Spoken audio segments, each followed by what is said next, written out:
Here we are for another Asking for a Friend. Welcome, everybody. Asking for a Friend is brought to you by Never Not Creative, Young Bloods, and Mentally Healthy. We exist because we wanted to create a safe place for where you can ask the unaskable. The questions that you're worried may change the way people treat you at work or affect the opportunities that you might get. So we bring together industry leaders and mental health professionals to give non-judgmental responses in a safe, anonymous environment. Before I introduce our guests, a little bit of housekeeping. You can ask questions in the questions tab on the right-hand side.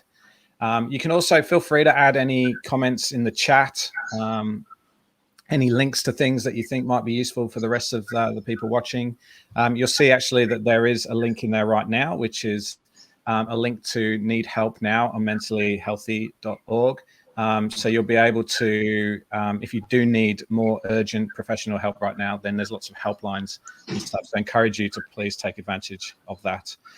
A caveat, everything that we do with Never Not Creative and Mentally Healthy is volunteer run. So essentially it's unofficial, and we're a bunch of people using community to come together and tackle the challenges that our industry is facing. So, with that in mind, remember that this also is anonymous. We don't have we don't have any context to your questions.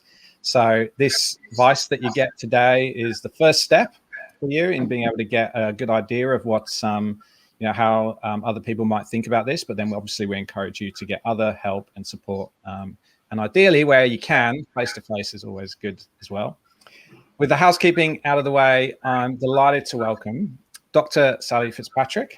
Sally is a clinical psychologist and researcher who's passionate about understanding the factors that contribute to the mental health and well-being of all Australians. Sally's worked as a clinical psychologist since 2008. Prior to this, she worked in the statutory child protection sector for more than 10 years as a child protection worker, trainer, and project manager. And she's currently a program manager for mental health and research at Everymind, who are also our partners in the Mentally Healthy Research Study, which we were sort of just kicked off planning for the other day, actually. So welcome, Sally, and a return to Asking for a Friend. Thank you for coming on again. Thanks, Andy. Really, really happy to be back. And we also have James Duru. So James has spent the majority of his career working across design, branding, motion. He's currently the creative director of Design Studios APAC business. He's overseen the growth of an agency from a team of 1 to a business now of nearly 20, working with businesses in markets across APAC, including Grab, Alipay, Konami, Sweat, and ExpressVPN. Growing up as the son of a teacher, he's always had a strong interest in education and mentorship and its relationship to design. And so for the past 5 years, he's worked closely in partnership with UTS and the D&AD, mentoring students through the course. Welcome, James. Great to have you here, mate. Hey, Andy. Thanks for having me.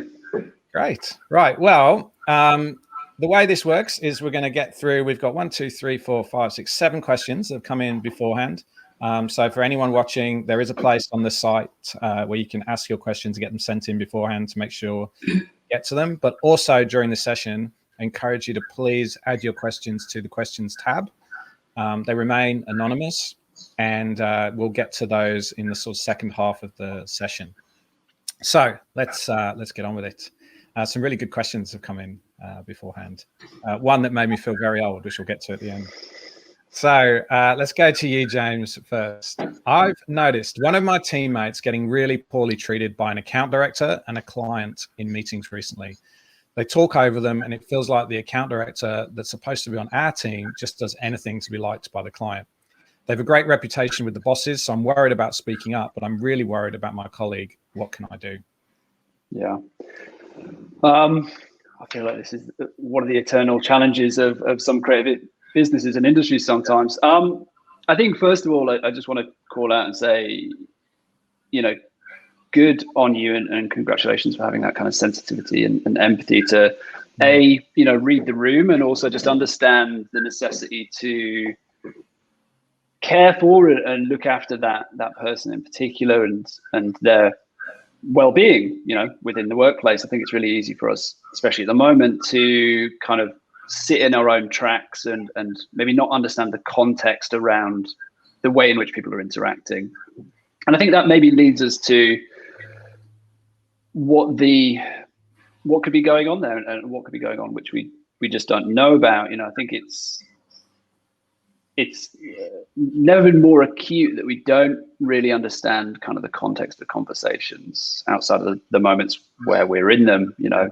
and we don't know the pressure that particular account director is potentially getting from their higher ups or from the client. We don't know the pressures that the client is receiving. I think what I'm hearing though is that there is this kind of fracture and sort of disconnect within the team, and that's, that isn't healthy at the end of the day.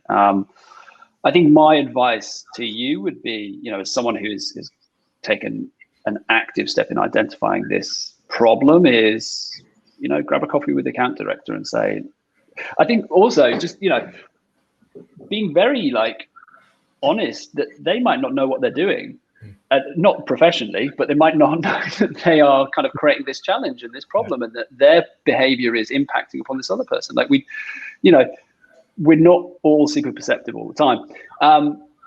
I would, grab a coffee with them, just kind of hear what's going on with them.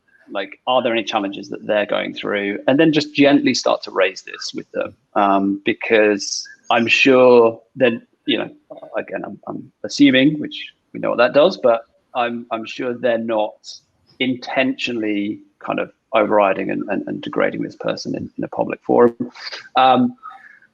If it is that they are, I think, there hopefully are kind of HR channels and mechanisms within your organization where you can start having conversations about, making this into a more official complaint or record of behavior. Yeah, that's really good. Just the idea of thinking, oh, wait a minute, this might not be all about them, trying to keep somebody out of the picture. But I can think, an example there might just be that, their boss has actually put it onto them that they've, we're in danger of losing this client. And so you better do everything you can to keep them. And that's meant trying to, over control a conversation perhaps. But yeah, it's really good to think about it from different perspectives. Sally, anything to add there? I do. I think there's two things that you can do. I think sometimes talking to the person directly is really, really tough. So a couple of other ideas is go back to your teammate, go back to your colleague and hear what it's like for them. So you're witnessing what's happening in the room, but check in with them about how they're feeling. Did they notice that? Did it have the impact on them that it had on you? Maybe they were seeing it in a slightly different light. And I think the other thing you could possibly do is, if the account director is not your direct line manager, have a conversation with your line manager or someone that you respect in the organisation about avenues that you can take. There might be some different ways to be able to approach this that you hadn't thought of. So they can be a couple of things that you can do in addition to going straight to the account manager. But for some people, it's a really tough ask. Yeah, that's so true. What actually is, you're sitting there going, oh God, this is terrible for them. It's really bad. It's actually terrible for you. And they might be perfectly fine with what's going on and they haven't even noticed. Yeah, good point. I think just to kind of round that out, I think for me, there is something which is kind of across this entire thing, which is, a team that feels like a team versus, a team in a business which potentially feels like lots of different people with multiple and differing motivations and kind of drivers. I think that has never been that sort of sentiment and experience of lots of different conversations going on without certain people included or different levels of information has probably never been more dramatic because of what we're up to right now. But it is, in my opinion, it's so important that a team, a creative agency, a business, looks after its own, kind of defends the ground that it stands upon and, presents that united front. And that might mean a bit of sort of kind of verbal chess with clients at times, but yeah, if it's feeling like it's something deeper and there's this sort of division in the team, I think that's something that is a big challenge. Absolutely. You don't want to do that in front of your client. You don't want to do that in the meeting. It's not the time to have the conversation. But there might be ways that you can do that within your organisation that, maybe are not initially apparent to you.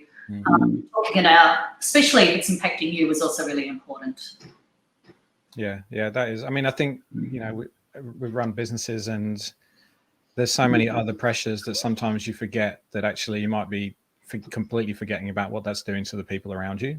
And, you might be trying to deal with your pressures, but without understanding the impact it's having on on other people. And, you know, like you said, James, like the team, I think that's a really good point. Okay, Sally, I'm going to come to you next. I mean, I think I said to you earlier, I could have probably written this question myself, but it came in. Hi there, I'm feeling really down at the moment. I know things could be a lot worse. Like I still have a job and money, and I've always been pretty happy. I don't think I have a problem, inverted commas, but I've been feeling down for weeks now. I've no idea who to talk to though.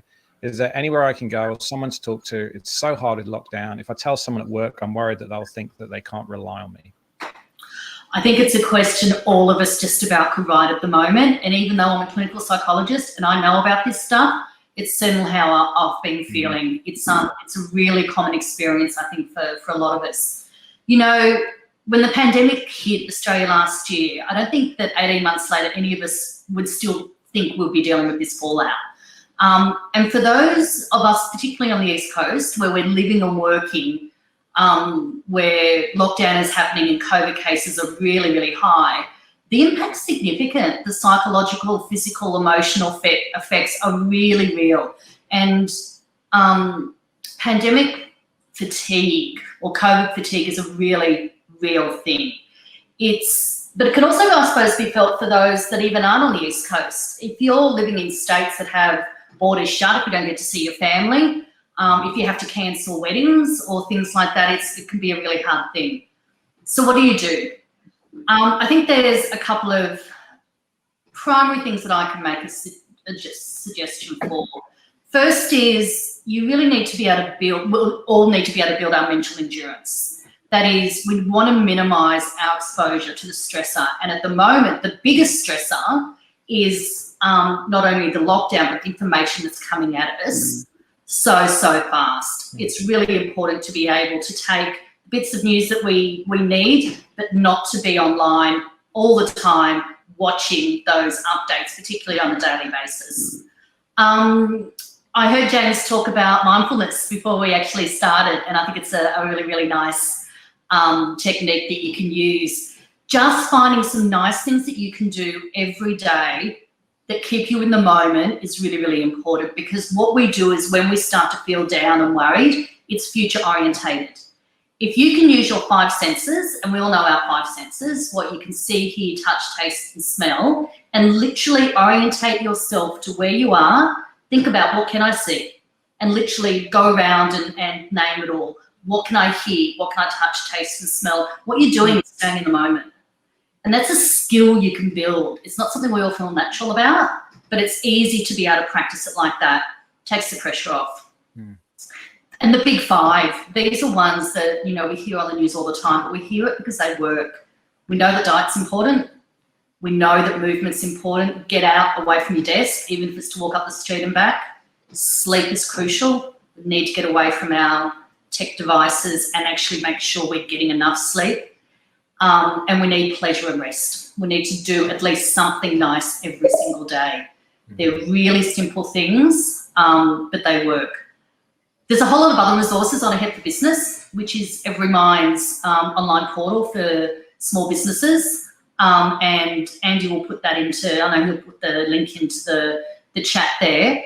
And he's also already got the helplines there. So the National Coronavirus Helpline with Beyond Blue is open 24 hours a day, as is Lifeline. If you want to talk, there's absolutely people to be able to talk to. I guess the other one is as well your GP, right? Like there's the number of mental health sessions with the psychologist got doubled, I think, to 20. Yeah, so it's doubled, and that's been extended, which is really good. And a lot of people won't actually need to go and see a psychologist. Well, just by talking and acknowledging what's going on, your GP, your friends, your family, or reading some good information can help you take those steps just to make things feel more controllable for you. Yeah. James, you want to give us a little, which meditation, are you using an app? Yeah, I'm using, well, I suppose like a couple of things, first of all. Yeah. You know, there's no shame in this. You know, there's kind of a sense in the question, which is almost like, you know, I'm worried to even raise this, and I think it's really important that we do. and we feel comfortable to do so and able to do so. And the kind of piece, you've got a job and you're still kind of capable, financially capable, I think, fantastic. But I don't think we've got to be careful not to say, well, actually, I've still got a job, still got money, it's fine. My happiness is almost not as valuable as that. It is your happiness and your well-being and your stability mentally is kind of just as valuable as that. I totally appreciate this. Like a couple of weeks ago, I was just absolutely slammed and I was getting a bit kind of bummed out and exhausted, and you just feel like you're kind of wringed out. And it's not that anything in particular sort of tipped me over the edge. Continuing lockdowns and the inability to go anywhere definitely contributed. So I sort of made a point of trying to get myself back into meditation. So I use Headspace, which is wonderful. I think what I really enjoy about it is it's kind of foolproof, which for someone like me, I do need a bit of like guardrailing to actually do this properly. But it's also got some really lovely kind of content and topic specific meditation practices in there. So there's a lot of stuff about creativity. There's a lot of stuff about exercise, about grief and loss, about relationships and physical health and mental health. I love that. I try and make a point to do that for 15, 20 minutes every morning or before I go to bed. And personally, I find it's given me a kind of levity and an ability to just have a little bit more in the tank at the end of the day as well. Groundhog Day is hard, isn't it? It's the same day in, day out, and it just builds so quickly until you start to realise that it is having a bigger impact and it's sort of snuck up on you. Yeah, this is really interesting. We're having a really conversation, just like checking it with the team last night, and Hayley, who's one of our designers, spoke about something she'd read where she'd read, I think, an article or a piece about how because of this kind of, extended almost nothingness, we're not going on big holidays, we're not having big events, parties, birthdays, all this stuff. So there's this kind of thing where it's like, didn't really create many significant memories this year or achievements or milestones, and then that feels like a real like a big thing because nothing significant has happened in that time. But I think recognizing that we're all in this and that actually a significant thing is taking care of yourself and just like de-escalating the pressure to achieve and kind of do all that stuff at the moment. Absolutely. Being kind to ourselves, recognizing this is a really unusual situation and no one can do their very best in this situation, or at least not sustain that. We'll all get back to that, but looking after each other and recognizing that it's actually okay not to be okay at the moment. And all of us will come in and out of that at different times. And it's hard when all your Facebook memories are of lockdown last year. I know. Yeah. Look back and go, oh yeah, those haircuts. Remember when we did those? They were really cool at the time. And then you look now and go, no, they weren't. Let's not do that again this year. Bring back the hairdressers is my vote. I love a haircut. Yeah. Mate, I have not had a haircut I have to move down to be able to get my hair on the screen. Okay. Next question to James. I'm finding it very hard to focus at home. We're so busy that I feel like I'm falling behind and I'm procrastinating big time. Any tips? I'm worried someone's going to question my performance soon. Yeah. I think there's a couple of pieces within this which I want to kind of pull apart. I don't want to just say, do this and then you'll perform better. It's super hard to focus at home. I think not having that break point between work and home to procrastinate, to sit, like I get the bus into the studio. When I was going to the studio, I love sitting on the bus and just like staring out the window. Procrastination is actually really healthy. It, to kind of link it up to that meditation chat, procrastination, whether it's, sitting and thinking and dreaming or looking around at you, lets your brain move to a different state. I'm going to get this totally wrong, but it's something about theta brain waves and the ability to kind of become creative because you're allowing your mind to sort of drift and dream. I think there are natural structures and pieces that you can put in place. Like, simple things. I always make sure I go out for a little walk to get a coffee in the morning. I make sure I take a lunch, like an actual lunch. I said this morning, I said goodbye, I'm off to work, to my wife, and then came into the second bedroom. And making sure that you are kind of drawing deadlines around when you finish. So I think there's that piece. There's like what you can do personally, and kind of try and box things off. Hopefully within your business and your team, there are other people, whether you're working on your own or whether you're working with other people, who you can like create a little bit of accountability with, whether that's like a bit of a buddy system, and you're checking in with each other. And just like I was chatting to one of the team the other week, and she was talking about, we've gotten into this habit where we say, how are you going? How's your day? And it's all just a bit like, yeah, it's fine. Being a bit more pointed with that, how's your morning? What's been tricky? What's been easy? Asking just incrementally more kind of pointy questions. So kind of buddying up with people. I would say there's a big piece in this, which is not your responsibility, which is we're so busy. Your business is busy. Wonderful. I think, that's great that they're able to kind of maintain jobs, but there is a responsibility of your organization to structure, order, and organize time of the team to ensure that they are not overwhelming and burning people out. And this is where it gets a bit prickly. If that's a conversation that you want to raise with your line manager, someone kind of up the chain from you, someone that you respect within the business, that's a bigger conversation. It's not your responsibility to net that out entirely. Like, the business has a responsibility to keep you healthy and keep you performing, because creativity and design exists at this really interesting crossroads of kind of commerciality and dreaminess. And if you over commercialize and over order people's time and energy and spirit, you won't do good work. And so it's kind of simple as that. So I think there's pieces that you can put in place, and I would say, if you feel kind of up to having those conversations, there's pieces that your team and business can hopefully help you with as well. Yeah, great. Yeah, I agree. I think that procrastination is probably one of those things that's really important for us to reflect on. If we find ourselves doing it, it's what's getting in the way for me that I find myself procrastinating. It's really, it's something that can be helpful if you can reflect on it. Is it about the task that I don't know what I'm meant to be doing? It's too big, it's not clear. Is it about I'm not looking after myself and therefore trying to work my way through it and spend more time at my computer? But actually, the more time you sit in front of the computer, the less productive and effective you become.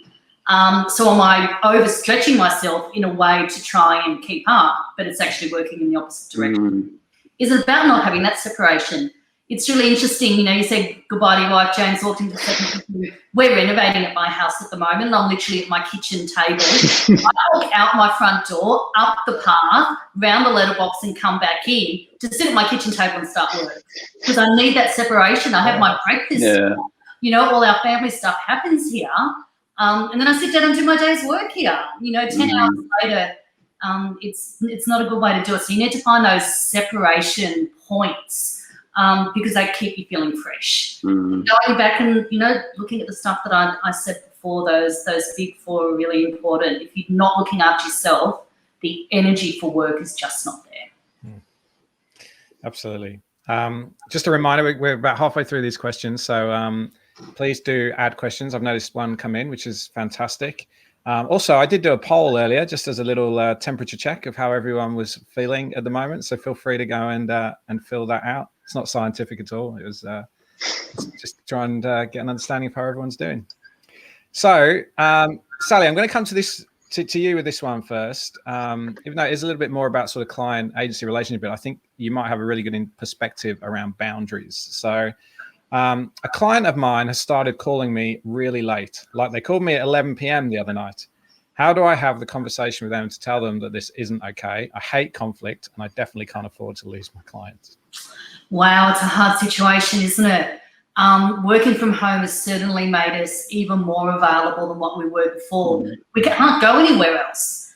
But for all of those reasons that I spoke about before, it's really, really important for us to be able to set up those boundaries between work and home, particularly if you are in lockdown and that's happening at the same place. So the first thing is that if you can have a conversation with your client about your availability, that's always the most helpful thing to do. And those sorts of conversations can be a little bit tricky, but there's a couple of things you can do. Start with a positive.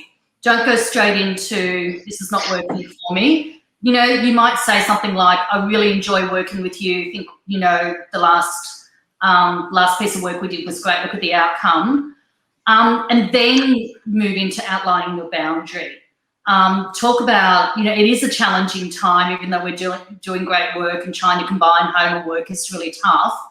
I don't know about you, but I'm finding it pretty exhausting to really try and separate the two. And one of my new goals for the remainder of lockdown is to, you know, just try and not answer emails and calls after 6 p.m, 7 p.m, whatever works for you. But you know what? I think if I do that, I'm actually going to be more effective, and I know that we're still going to get our deliverables to you as planned. If that conversation is too hard, there are some other simple things you can do. Put a message at the bottom of your email signature stating your working hours. Do the same on your phone. For your phone message, include a statement that phone calls will be answered and returned within set hours. But the trick to this stuff is that if you're going to do it, you're going to need to adhere to it. You can't put emails, say you're only going to respond to emails at a certain time and then send your team or your clients emails outside of that. You can't pick up phone calls. And I think the final thing I would say is that if one of your clients is calling you at 11 p.m, do not answer the phone. You know, we're really good at setting boundaries for our kids, particularly teenagers. You know, we'll often say to them, phone's out into a common place at night, so you're not going to be on the phone all night.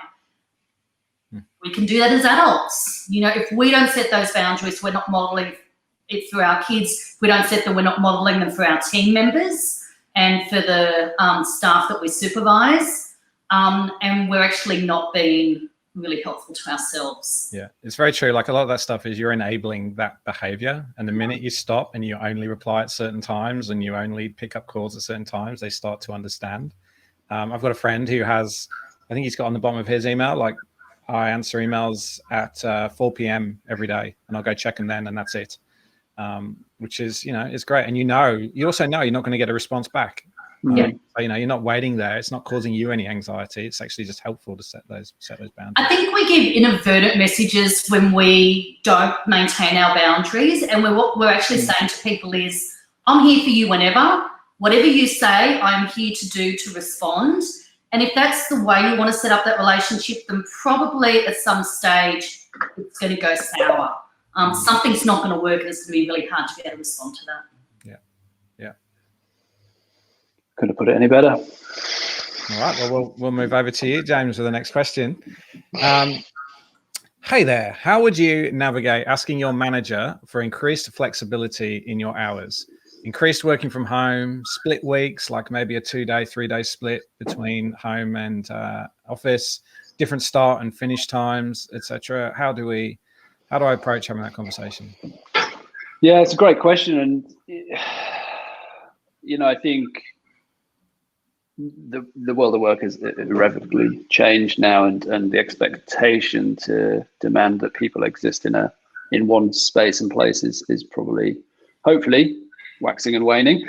But I think, you know, I think back to kind of connect it to some of those pieces around, you know, daily routines and processes. You understand better than anyone how you're going to be most effective and perform at your best for that organization. And that might mean that you need the headspace of time at home, or the ability to, you know, look after the children with your partner, or kind of other responsibilities. I think similar to kind of the piece around time management, you know, asking the question first of, you know, what are the necessary sort of pieces that you need to attend to being physically on site, and how that cannot impact client relationships or work. I'm a firm believer that anyone can really work from anywhere. Personally, I love working from not my house. So I would take an ideal to whether it's your kind of line manager or your reporting line, and say, well, look, I'd love to work a 9-day fortnight, or 3 days at home, 2 days in the studio. Work with them to understand which are the most critical. Personally, so we have obviously we're all at home at the moment, but when we're in the studio, we have several team members who work 3-4 days at home sometimes. Sometimes they're in the studio for a couple of days, and generally we found that it's most beneficial for the business and for the individual if the time in the studio is earlier in the week, because you're kind of getting the week going, you're setting out deadlines, milestones, and then as the week moves on, it's really just kind of checking in and having conversations with people about progress and where things are at. Sometimes it's nice as well to be in the studio for kind of more social moments, or whatever those beats are in the week, whether that's wrapping up and opening up the week. So my advice would be kind of define what you're looking for. Be quite clear about that. Do a little bit of thinking about how you can positively frame that, so it's both beneficial for you and there's no kind of impact for the business, or minimal impact for the business, and then open up that conversation. I think it's I think it's I'm going to be a bit contentious. I think it's probably a bit shameful if any studio or business is trying to force you into the studio 5 days a week at the moment, or even in the near future. Yeah, I think, I know of places that are trying to do that. And it is, if you have always practiced flexibility at work, it seems very foreign to kind of hear that thing. But I think I feel for people who just haven't been able to find that place where it is flexible. And I think one of the things, and I think this is what's helped over the last year, is that we've all proven that we can do great work at home. And I think that's one of the things is you can take is that, hey, I know it was forced upon us, but actually, are you happy with the performance during, this month and this month when we were locked down? Because I can still do that. But what I'd really, appreciate is a little bit more flexibility. I think we forget sometimes, we forget a lot of the times that actually, if we can just put in the conditions in place that help people to do their best work, that's really what an agency leader's job is. Yeah, I think I can imagine, I'm trying to imagine the counter argument that someone's going to come with, and essentially the sort of pieces that you can use against it, which are probably going to come around operational reality, or we need to get machines out to everyone, server access, blah blah blah blah. And I think, Andy, to your point, it's been proven it works. And then cultural pieces. I think and I know this is not the same everywhere, but I know a lot of teams, and I'm really proud of the team that I have around me, and the work that they've done to put in kind of effort to make it still be fun to work together, even where you are, wherever in the world. And so I think it's proven it works. There shouldn't really be too much of a conversation and pushback, hopefully. Yeah. I think COVID has, for all its challenges, and there have been enormous ones, it's also been an opportunity. So I think there's two things you can do. One is you can take it from your own perspective and do exactly what you both suggested, is show how it has worked. Highlight the times that despite challenges coming in, or you've had to problem solve remotely, that you've still been able to do it. I think the other thing that you can do is ask with curiosity around what are the fears from the organisation's point of view about what's going to get in the way from being able to maintain the success that you've had. And if you can identify what your bosses think gets in the way, at least then you can start to problem solve it, rather than have a global conversation about, we should be able to do this, let's do this. All of us problem solve every day. Let's break it down, find out what their issues are, and come back with some really clear examples of where you were able to do that differently and how that can work in the future. Yeah, great. Sally, next question to you.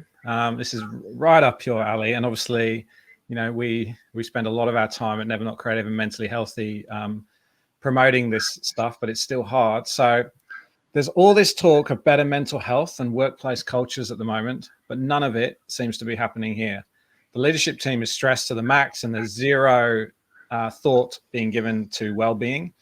It's just do this, do that, where's this, where's that. how do we bring up this with management without getting the sack? Wow, what a great question. Whoever wrote this is absolutely right. There is so much information out there about mental health and workplace culture at the moment. There's more and more recognition from both the business sector but also the mental health sector around how the two need to work together. That ultimately the most successful business has the most successful people in it. If you don't look after your people, your business is going to suffer. And the two go hand in hand.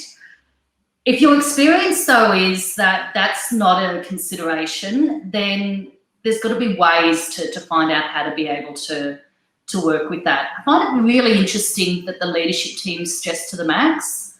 I wonder whether that's not a bad place to start, checking in with your line manager and saying to them, how's it going for you? You know, our workload's really high at the moment. I know yours is. How are you doing that and, you know, doing the whole homeschooling and working from home and coping with that? How are you doing? And asking with genuine interest about how they're doing. What you're doing is opening a door for a conversation. If they shut that door really quickly, then that actually allows you to say, yeah, I know it's really tough at the moment, but, you know, if you ever want to chat or anything, I'm here. But also want to let you know that, you know, just like my sense is it's hard for you, you know, we're also struggling a little bit at the moment, and that's something that we might want to be able to talk a little bit more about. Make a suggestion about doing check-ins as part of your regular daily or weekly team meetings. You know, the very first thing that we do on a Monday morning with our leadership team is we start our weekly check-in with, tell us something positive about your week last week. It doesn't have to be work, it can be personal, but tell us something that went well. And you get everything from, you know, my little one in kindergarten got his first merit award to, you know, the dog got through surgery okay, or, you know, it could be a work outcome. But it's a really nice way to set an agenda for a meeting, and it can come up just as a suggestion. I think those sorts of small things can be really, really helpful. Yeah. I also think that resourcing yourself to be able to find out the sorts of things that you can do is really, really helpful. So again, going back to a Head for Business, it's the online portal for small business owners and those that work in small businesses that Everymind's created. It's got a lot of resources. It's got a lot of case studies and information from small businesses and small business owners around what works in their organisation that might give you some hints about how you can take that back to your own organisation.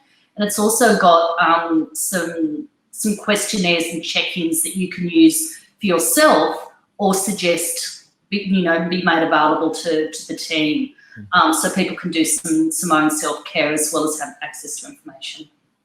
Yeah, great. I think there is, I mean, it's phenomenal how prevalent and important the conversation on mental health within every industry has become. And I think there's a number of ways which I wonder if we can almost like Trojan horse mental health into the conversation. Because what I observe in that question is a real kind of tension and nervousness around having what for you feels like something which is incredibly important and what you fear feels like a grenade of a conversation for the leadership, which if you take that to them, they're going to be like, oh my God, everyone's really stressed and really under the pump. And if we don't act on this, they're going to leave. And there are ways which, and I'm not for any moment saying that this is a wholesale substitute for kind of genuine mental health support and the programs that need to go into place. But there are places where, you know, culture and organizational culture and kind of softer fringe things cross over with mental health. And, you know, are there pieces where, you know, you as a team, as a group of individuals outside of that management group can almost start to kind of, I mean, for want of a better word, sort of unionize some activities, whether that's a yoga class for the team or saying, hey, look, we're going to have lunch together today and we're just going to chat about the week, or, you know, we're going to do those daily check-ins and kind of add up all those pieces so that when hopefully you're able to kind of do those pieces and see the positive benefit, you're able to go back to leadership and say, well, actually, look, you know, we did XYZ for people, and the mood has changed in the team, the motivation has changed, and ultimately the productivity has changed. Imagine what it'd be like if we put in place, an EAP and kind of mental health support for the business, and gave people time to go and speak to a mental health professional should they need to. So it's one of the great things about working in the creative industries, is trying to think of creative ways to solve problems, and how it can be done through other means as well. Yeah, I think, sorry, go on, sorry. I was going to say, I think there's some great ideas. The other thing that can really help in those conversations is sometimes using language which is going to be a lot more acceptable to the person you're talking to. So if mental health is the buzzwords that your managers don't want to learn or don't want to hear about, that's just, that there might be a fear around we're setting ourselves up for, an insurance plan or something like that. Talk about the practicality of what that means. It means worry, it means tiredness, it means motivation may not be as high, output might not be as good. So if you talk about the thoughts and feelings and behaviours that really go with when you say the words mental health, sometimes that can be more helpful as an in. People are less reactive to that. So, I mean, I'm a clinical psychologist, so I do a lot of work with kids. I never use the word anxiety with kids. Would not even think about doing it. Maybe anxiety is not the word you want to use with your line manager. Maybe it is around worry, and that makes you feel more sick, and, potentially sick days or things like that. So there's other ways to bring the conversation in. Yeah, and I mean, we found in the first wave of research as well, like if you don't want to have a conversation about mental health, because we're still, it's just 2.5 years now when the stigma was even worse, you can talk about job satisfaction. Like, how rewarding is your job at the moment? Like, how fulfilled do you feel? There's things like that, which, a lot of those things they're almost kind of precursors to poorer mental well-being at work. So they're good things to talk about as well. The other thing I think is, and I think we kind of forget, like, we've probably been working the same way that we have for many, many, many years. We've just had this whole thing come in. We've also had, so from pandemic to technology has changed hugely. And yet we still do things a lot of the time in the same way for the same reasons. And it actually is quite a good time to look at, hey, you might not need to do some of these things anymore. You may be able to streamline a few processes. You may look at something and go, actually, why do we do that? It takes ages at the end of a project, or, halfway through, or whatever it is. And so maybe we don't even need it. And I think it's a good, because what you're trying to do is try and get stuff back in your business, get some time back to be able to, do better, get a little bit more headspace. And, it's good to have some of the extracurricular things that you can do, but I think you also have to be quite mindful about, if we put something in place, it's like another hour or two a week that you got to find time for, rather than going, hey, is there anything that we can sort of lose and find time, get time back for? So it's quite a bit of work that we're looking at the moment around how to improve whether you can actually just start to adapt to the way things are now. I mean, I look at our business, which got smaller a little bit during COVID and now growing back up again, but there's stuff that we stopped doing and we're not going to, start doing again now, because we've realized we can live without it. And so I think it's a good opportunity around that. So this is the last question that came in beforehand. This is one that made me feel a bit old. James, one of my clients has started sending all their feedback through WhatsApp. Is that weird? Am I old? It wasn't me, this question. It's really hard to track and deal with. And I guess that's the point of this, right? Like, if you've got emails and stuff, like there's your arse covered, instead of having to go through a WhatsApp conversation. So it's really hard to track and deal with. Has this ever happened to you? Yes, this happens to me all the time. And it's well, first of all, are you old? No. Is it weird? No. I think it's really interesting. I think there's like a couple of versions of this. So for me and for us, we work a lot in Southeast Asia, and actually a lot of the ways in which the teams and businesses that we are working with might be through WhatsApp or Ding Talk, which is like Alibaba's chat platform. And so, part of my role is to kind of meet clients where they are and in their experience and the way in which they communicate. You know, I think there's a whole other layer of like conversation around culture and how we force people to adhere to our rules, but we don't kind of step into their world a little bit, that's a whole other thing, but I would love to have that chat. I think the kind of kernel of this is that it's hard to track and deal with piece. Totally appreciate that. And it sounds like this might be someone who is, you know, feeding back in a way which is a lot more like, ooh, thought of this, da, da, da, da, da. Ooh, thought of that, da, da, da, da.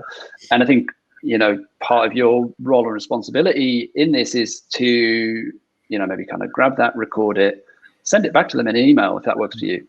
Say, hey, you spoke about X, Y, Z. You know, the way that I interpreted that is this. These are the actions and steps. These are the timings. Sound good? Send it to them. Hopefully you'll get a confirmation. And kind of you're starting to put a bit of that structure that you want in place. Sadly, some people will always just kind of communicate in the ways that feel native to them. And I think part of that is respecting it. But there are pieces which you can do to kind of help give you the structure. And I think, you know, as Sally spoke about earlier, the kind of boundaries and, you know, form that you need to manage this relationship. Yeah, great. All right, let's move to the questions that have come in. So I'm going to start with this one. So this person is a design teacher, although having read this question, I think it could almost work with just sort of any leader as well. Running a very demanding class with lots of deadlines and homework for my students. How do I encourage them to continue to get the most out of the course? I guess I read this as crack the whip, but be sensitive about their mental state. Because that's the hard thing at the moment, isn't it? Like, we've got to get stuff done, but we also have to try and practice a lot more empathy. Sally, do you want to start with this one, and then we'll come to James afterwards? Yeah, I think I supervise PhD students, and this applies to each of my PhD students at the moment. They're all really struggling. And I look at my team, and we're having, you know, very similar experiences. I think this is a really, really lovely question, because what it does recognise is there's stuff that needs to be done, but it is also really important to know where people are at and the impact of the current situation on them, and being able to take that into consideration is really, really great. Think about how you contextualise that to your own situation. If you are a teacher, what strategies can you use to get information across that may mean that you don't do so much online? Is there additional reading or additional learning strategies you can use? Is there some capacity for movement or flexibility around assessments? Is there a way of encouraging your students to be able to check in with each other to make sure that they're providing support and getting through okay? That peer-to-peer stuff is so, so important in every single workplace. Some of the most important people for us in our workplace are our peers, not our line managers. They're the ones that we learn from an awful lot. So I think as leaders, whether you're a teacher or a manager, we all have a responsibility at the moment to be thinking about what are the absolute must-dos and what are the things that we have a bit of flexibility on, what can we pull back on and take some of the pressure points off, because what it means is that we're going to keep our staff, we're going to keep our students, we're going to get the best outcomes. Yeah, great. James? Yeah, I mean, it's I think what anyone who's leading a team or a business at the moment is wrestling with, and I think there is not enough of a conversation around the kind of intensity and the pressure upon those who sit in those kind of leadership roles to, you know, chart stormy waters and make everything okay for everyone. I think to Sally's point, you know, my gut says to, you know, build more of a sort of squad thinking mentality where if it's a class of 30, can it be broken down into teams of 4s and 5s where they're able to almost create little mini teams and who have responsibility and accountability and support for each other. You know, hopefully there are individuals within the class who you can identify as those who are maybe a bit more buoyant or capable at providing that role and work with them. You know, I think for you to have more of a network. I think there's a bigger conversation in this, which is something that I spend a lot of time thinking about, which is like education has become a really commercialized operation where success and results are seen as the outcome versus growth through the experience, which is something else entirely. But how can we bring more of that sense of exploration, wonder, creativity into this without results and outcome? I think it's going to be really interesting in the next few years as we see the kind of impact on student bodies or on organizations around how we've started to frame up what success means. Hopefully move to a place where it is more about that kind of longer journey, gentler burn, the experience versus numbers and hard outcomes. For people in that, like the students in that position, is it because I know you do quite a bit of work around this, like so much of what you end up doing at design school or university ends up like it literally just has to go into a book, right? Like you have to produce your portfolio. Is there a better way to kind of also look at like what you've achieved, like you just said then, around the journey, and like ways to sort of document the fact that you are kind of growing? And I think actually it probably connects into some of those really nice like ancillary pieces around mental health support in your general day, which is like, I'm going to be honest, when I came out of university, my book was a heap of crap. And every time I meet a junior designer or a graduate, we just hired a new junior hui. The thing that gets me excited is who they are, and what they're interested in, what they're reading, and what their background is, and where they've come from. Like skills can be sharpened, and I think is there a way during this time when we're all stuck at home, we can't go and do those big things, but we can think about kind of de-stressing that kind of like education process and making it a touch more about self-enrichment, which ultimately delivers someone who is, hopefully a little bit kind of more mentally healthily rounded, and also gets you to where you want to go. And what a great opportunity to ask senior designers that to come and talk to a class. How motivating would that be for students to be able to hear that in tough times like this is how we get through, and part of that is looking after ourselves. And I think it's very easy for us to talk about all the kind of, I think Sally, you mentioned there, it's easy for us to talk about the kind of negative impacts of this moment and this experience and this dispersion.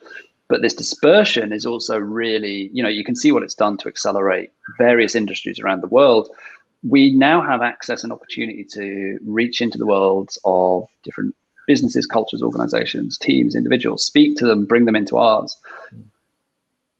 That is a native behavior now. And is there an opportunity for you to bring some of that external thinking activity into that student body to kind of energize and vitalize them in a way which would have probably been quite tricky, because they would have to come on site, you'd have to book a lecture theatre, you'd have to get everyone in, versus you can book a Zoom. Exactly right. Yeah, great. Okay, so we've got another question. I'm just going to let everyone know that if you do have one or two more, like we might be able to fit them in, so feel free to just put them into the questions panel. But James, I think I'll go to you with this one. So recently I've spent a couple of years out of design and feel my career hasn't progressed to the level where I should be at. Being mindful of ageism, what is the best approach to get back into the industry? Best way to contact busy studios out of the blue for a portfolio critique, review, network? Question. Look, I think I'll kind of open that by saying the creative industries is horrendously ageist. It's undeniable. It's a business where there is generally an expiry on people if they don't kind of either move laterally or into an organization.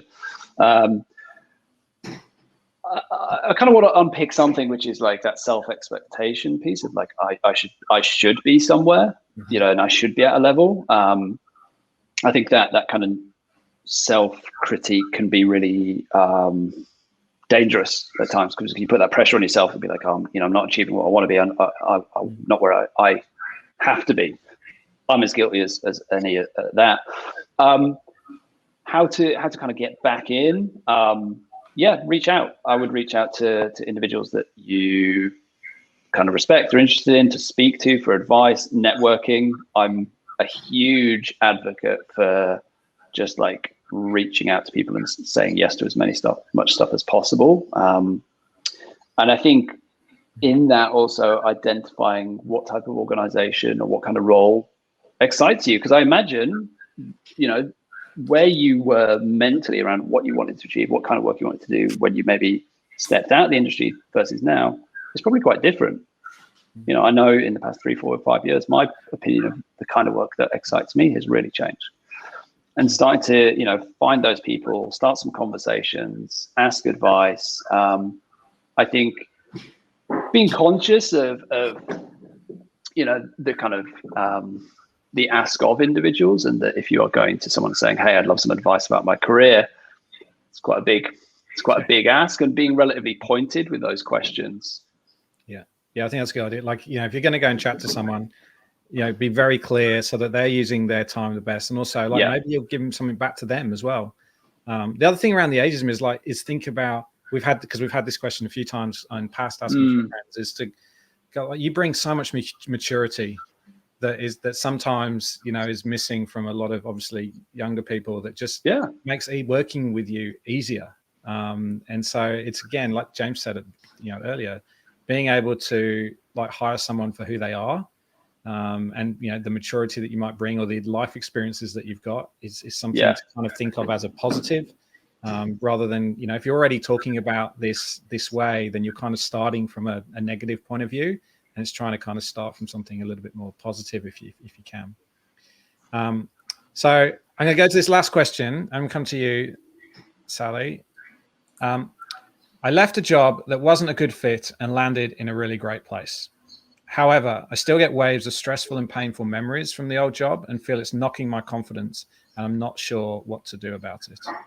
It's a really, really great question, and it's one that that raises a lot of questions for me around what's behind the question. And I think it could be on a continuum. It could be something that was stress related, and there might be a different approach compared to something that was maybe quite a lot more intense and that really is starting to impact on mental health. So there's several things you can do depending on where you are on that continuum. If it is at the slightly milder end, there may be some mentoring around some good mentors in the field or in the sector that can help you work through what happened and possibly why in that previous workplace, and the things that you can be doing differently now to build your confidence up, all the way through to it might be appropriate to have a conversation with your GP about the impact it is having on you, and talking about whether a referral to a psychologist is actually a really good thing, particularly if something like PTSD could be in play. And that's the difficulty with this sort of question, is that potentially we could be talking about PTSD, potentially we could be talking about much more situationally based stress. Either way, I think there are some things that you can do to reach out to the people that can really support you with either one of those options. Getting into a psych at the moment is really hard. I know that's the case around Australia, but there's some really good online programs. Macquarie University's e-centre clinic has a program around PTSD. So if that was where you needed to go, maybe a discussion with your GP or looking at the Macquarie University e-centre clinic could help there, or I would start with some mentors. Cool. James, anything to add on that one? No, Sally's much more qualified than I am on that point. Is there something as well, Sally, on that around, you talked to us earlier about what you knowing things that are in the moment, right? I've heard this before, what you can see around you, what you know to be true. And I actually do have some context on this question, but knowing that if you love where you are and you're in a great place and people are loving the work that you're doing, that's the truth and the reality right now. And it's also, I think, shown that you've landed in a place that has allowed you to thrive. And it's shown almost like the true you, rather than, whether you were kind of restricted before. Oh, look, the two of you have been great psychologists in this session. I reckon you could probably change a career if you wanted.